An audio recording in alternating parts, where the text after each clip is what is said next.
لوگوں کے ذہنوں میں ایک شبے کے طور پر یا ایک سوال کے طور پر پیدا ہوتی ہے۔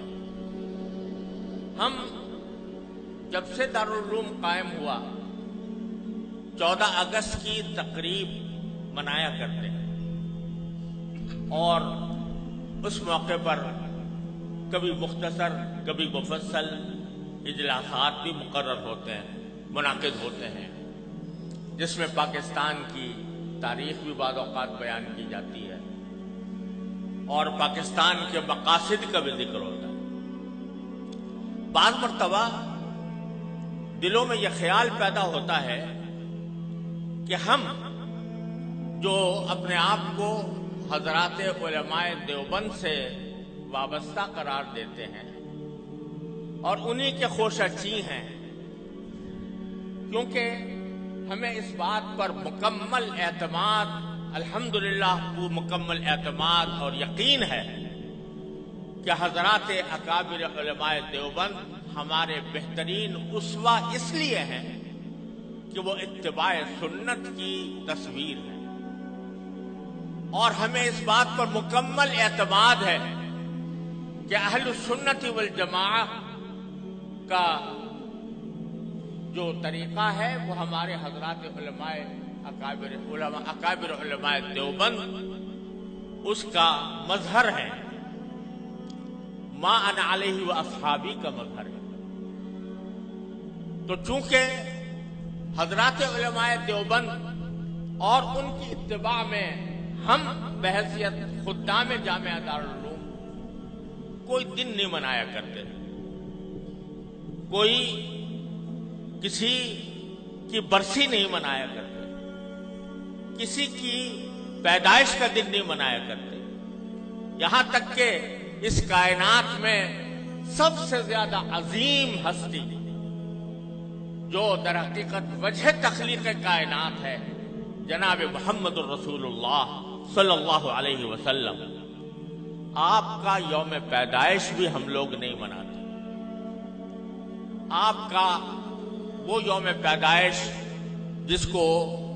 آج کی اصطلاح میں عید میلاد النبی کہا جاتا ہے، وہ بھی ہم نہیں مناتے،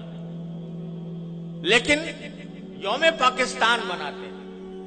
14 اگست کو یوم آزادی مناتے ہیں۔ تو بعض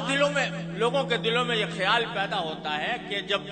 اگر دن منانا ہے تو سب سے زیادہ اس کے مستحق نبی کریم سرور دو عالم محمد مصطفیٰ صلی اللہ علیہ وسلم کی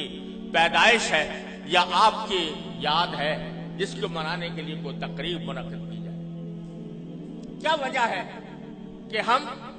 عید میلاد النبی نہیں مناتے لیکن یوم پاکستان مناتے ہیں، آزادی پاکستان کا دن مناتے ہیں؟ تو میں اس کی وضاحت کرنا چاہتا ہوں کہ اس میں کوئی شک و شبہ نہیں ہے کہ اس کائنات کی تاریخ میں سب سے بڑا عظیم دن وہ تھا جس میں اللہ تبارک و تعالی نے اس کائنات کی ہدایت کے لیے جناب محمد رسول اللہ صلی اللہ علیہ وسلم کو مبعوث فرمایا۔ اس سے زیادہ عظیم دن انسانی تاریخ میں کوئی اور نہیں جس میں آپ تشریف لائیں، لیکن آپ ہی کی تعلیمات اور آپ ہی کی سنت اور آپ کے جانثار صحابہ کرام کی سنت یہ ہے کہ انہوں نے کبھی نبی کریم سرور عالم صلی اللہ علیہ وسلم کا دن نہیں منایا، اور اس لیے نہیں منایا کہ اللہ تبارک و تعالی نے رسول کریم صلی اللہ علیہ وسلم کو اس لیے مبعوث فرمایا تھا تاکہ آپ کی ہدایت کی روشنی سے یہ کائنات منور ہو اور لوگ آپ کی تعلیمات کی اتباع اور پیروی کریں۔ آپ کی ذات والا صفات وہ ہر قسم کی رسمی کارروائیوں سے کہیں بالاتر ہے، اور حضرات صحابہ کرام جو آپ کی زندگی کے ایک سانس کے بدلے اپنی ساری زندگیاں نچھاور کر سکتے تھے، انہوں نے کبھی یہ دن نہیں منایا۔ جب انہوں نے جو کوئی چیز نہ منائی ہو اور انہوں نے اس سے اعتراض کیا ہو اور اس کے بجائے ساری زندگی اتباع سنت کی کوشش کی ہو، اس کو اگر ہم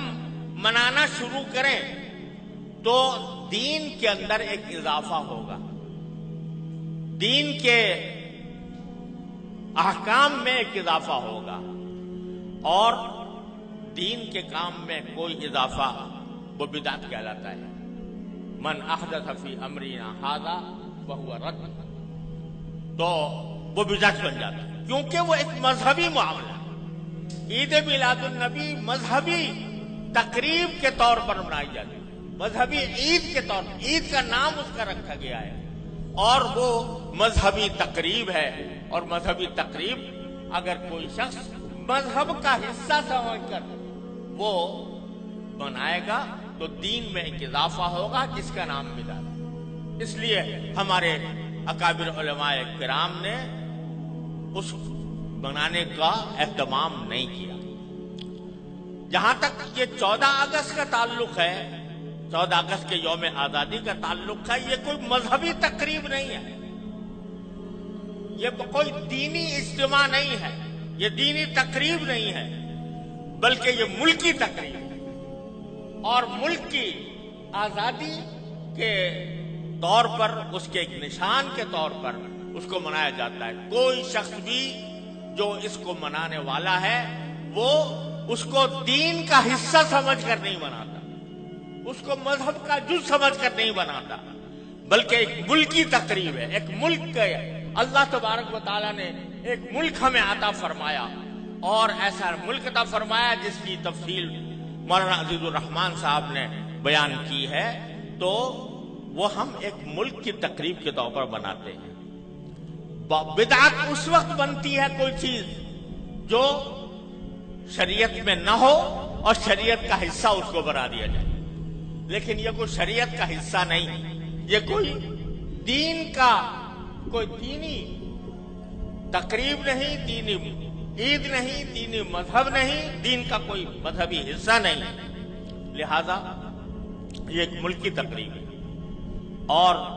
یہ ایسا ہے جیسے کہ اگر کوئی شخص اپنے گھر کے اندر کسی اپنے گھر کی تعمیر ہوئی اور اس تعمیر کے اوپر کوئی اجتماع کرے، کوئی دعوت کرے، تو یہ کوئی مذہب کی تقریب نہیں ہے، کوئی دین کی تقریب نہیں ہے۔ اسی طریقے سے ہم یوم آزادی پاکستان کا اس لیے مناتے ہیں کہ اللہ تبارک و تعالیٰ نے اپنے فضل و کرم سے یہ نعمت ہمیں عطا فرمائی تھی، اور ملکی تقریب کے طور پر اس کو منایا جاتا ہے۔